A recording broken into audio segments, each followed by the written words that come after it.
On the fourth day, God created the sun to govern the day.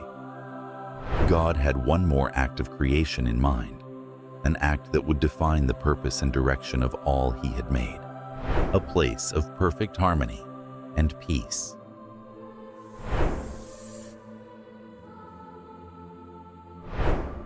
In the beginning, God created the heavens and the earth. Everything was formless and void, and darkness covered the face of the deep. And God said, "Let there be light," and there was light. He separated the light from the darkness, calling the light day and the darkness night. This was the first day of creation, the beginning of a divine masterpiece that would culminate in the creation of humankind, his most precious creation. For 6 days, God brought order and beauty to the chaos. On the second day, he separated the waters above from the waters below, creating the sky. On the third day, he gathered the waters under the sky into one place, allowing dry land to appear. Then he covered the land with plants, trees, and all kinds of vegetation. Each tree was unique, bearing fruit and seeds that would sustain life. On the fourth day, God created the sun to govern the day, the moon to govern the night, and the stars to fill the sky, lighting up the heavens with their brilliant glow. On the fifth day, God filled the waters with living creatures, every fish, every sea creature, large and small. The skies too were filled with birds of every kind, soaring above the earth. And on the sixth day, God created the animals of the land, cattle, creeping things, and wild beasts of every kind. But this was not the culmination of his work. God had one more act of creation in mind, an act that would define the purpose and direction of all he had made. God said, "Let us make man in our image, after our likeness, and let them have dominion over the fish of the sea, over the birds of the sky, over the livestock, and over all the earth, and over every creeping thing that creeps on the earth."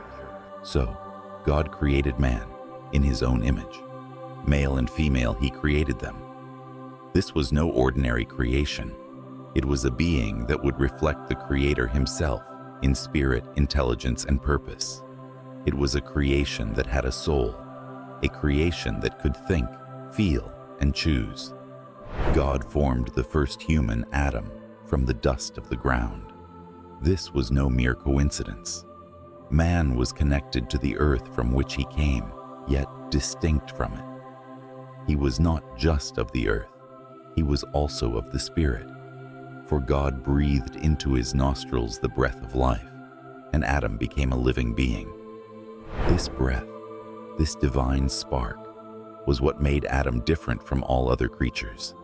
It was the breath of God himself, filling Adam with life, purpose, and a connection to the Creator.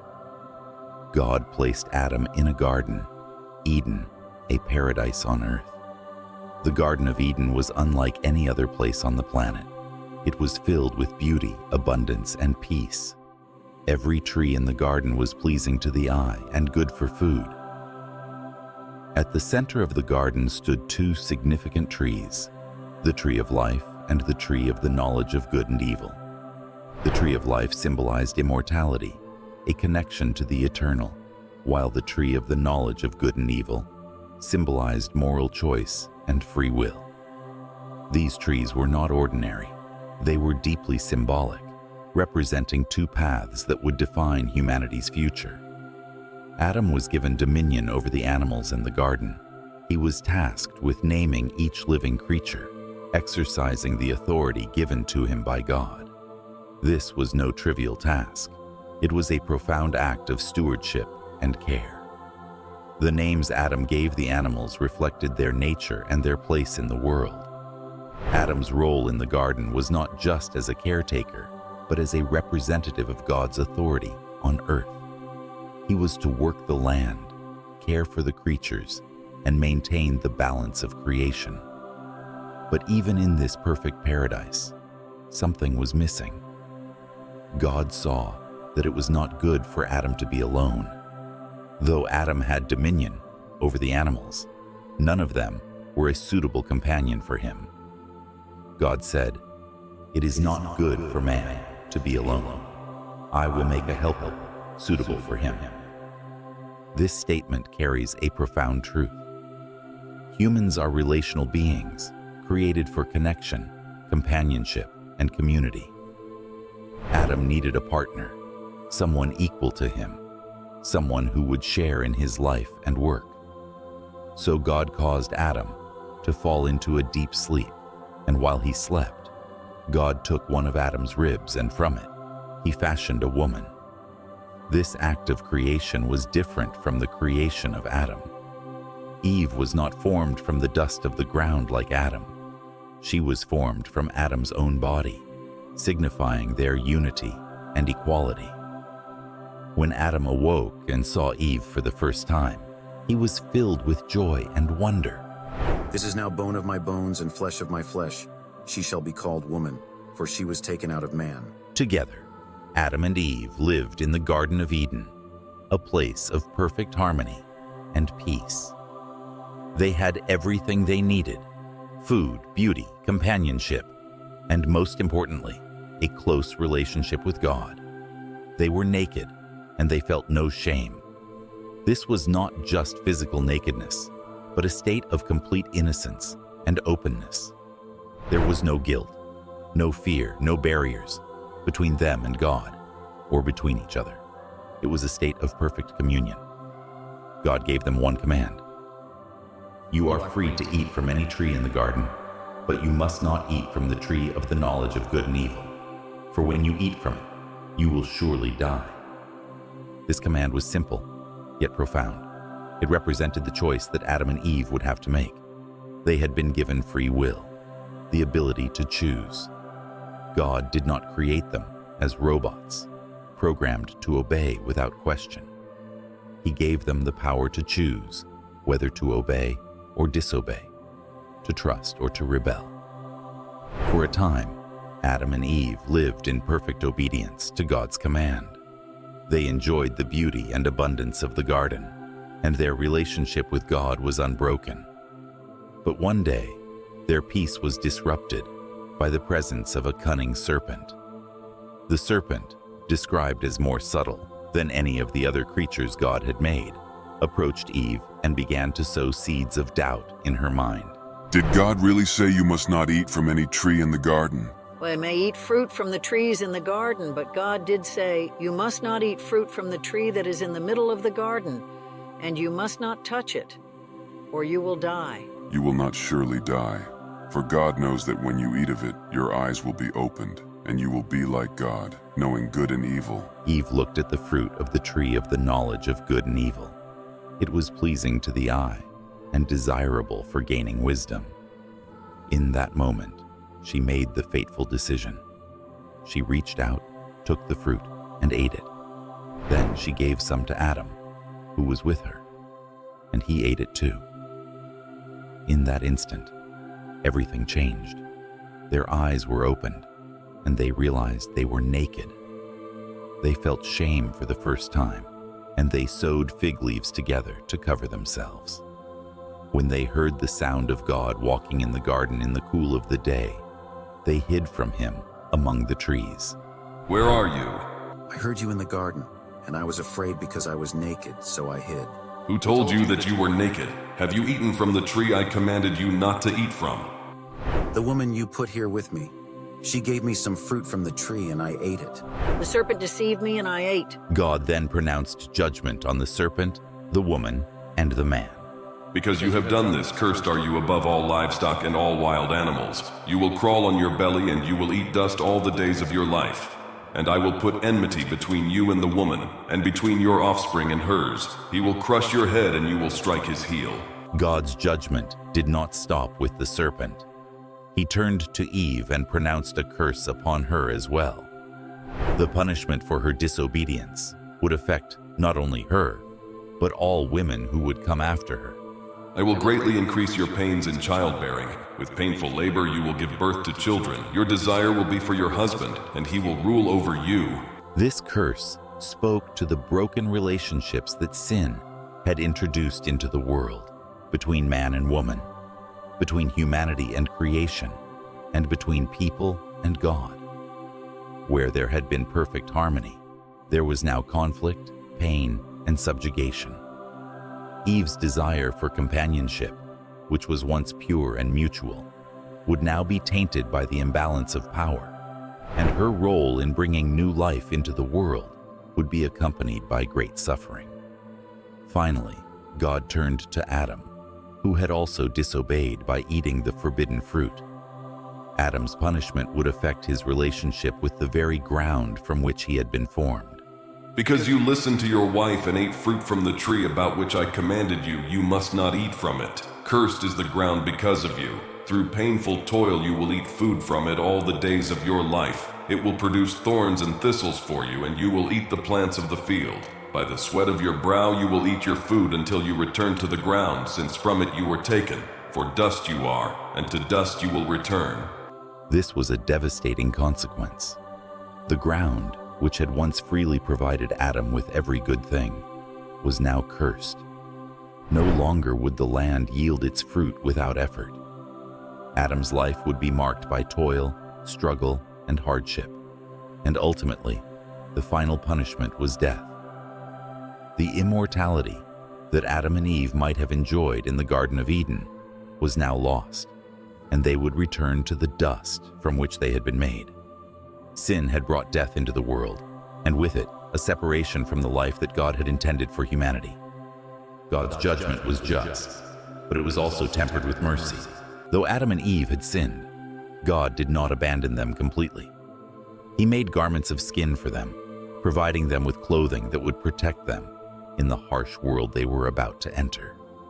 This act of mercy demonstrated God's continued care for his creation, even in the face of their rebellion. God then said, The man has now become like one of us, knowing good and evil. He must not be allowed to reach out his hand and take also from the tree of life and eat and live forever. With that, God banished Adam and Eve from the Garden of Eden. He placed cherubim and a flaming sword flashing back and forth to guard the way to the tree of life. Adam and Eve were no longer welcome in the paradise that had once been their home. They were sent out into the world, a world that was now cursed and filled with hardship. As they left the garden, Adam and Eve carried the weight of their choices with them.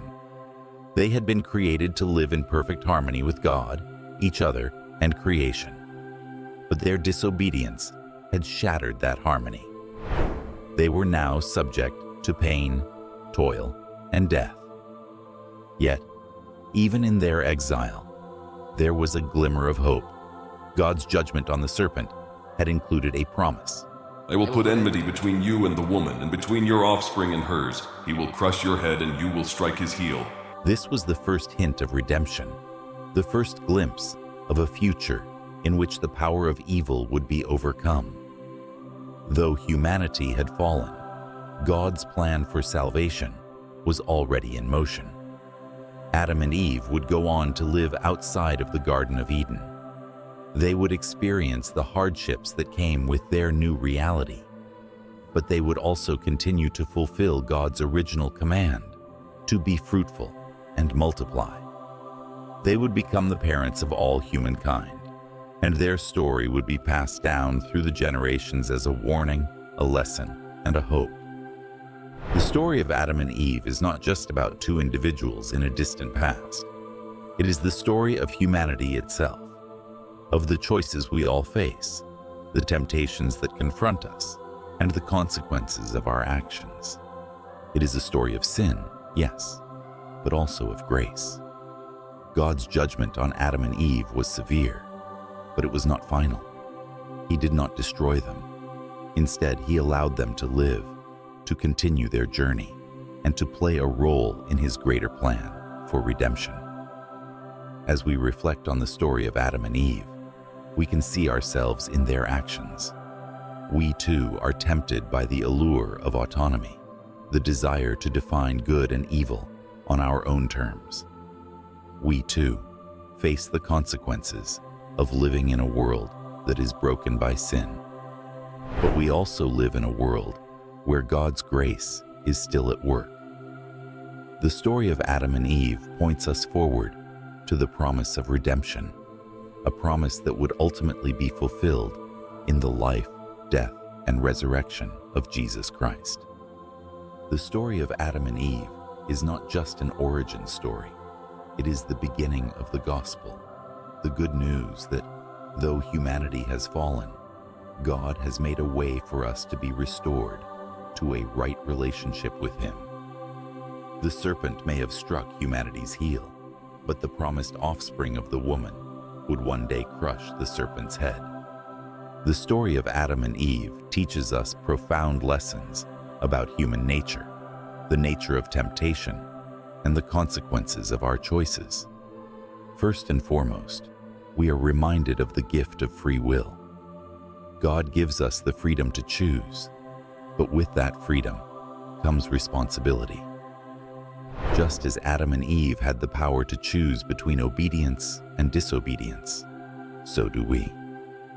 Every choice we make, whether large or small, has consequences that ripple through our lives and the lives of those around us. We also learn that temptation often begins with doubt. The serpent's first tactic was to make Eve doubt God's word, planting the question, did God really say? This doubt led her to question God's goodness and wisdom. In our own lives, we too are tempted to question God's plan, to doubt His goodness, and to seek our own path. Yet, the story of Adam and Eve shows us the dangers of trusting in ourselves rather than in God's wisdom. Another lesson is the importance of accountability. After their sin, Adam blamed Eve, and Eve blamed the serpent. This chain of blame reflects our tendency to avoid responsibility for our actions. But true growth comes when we take ownership of our choices and seek to learn from them, rather than shifting blame. Finally, we learn that even in the midst of sin and failure, God's grace is always present. Though Adam and Eve were punished, they were not abandoned. God clothed them, protected them, and gave them hope for the future. His mercy was evident even in their exile from Eden, reminding us that no matter how far we stray, God's love and grace are always available to guide us back to Him. In the end, the story of Adam and Eve is not just about the fall of humanity. It is about the hope of redemption. It is a story that points us to the ultimate redemption found in Jesus Christ, who restores what was lost in Eden and offers us the gift of eternal life.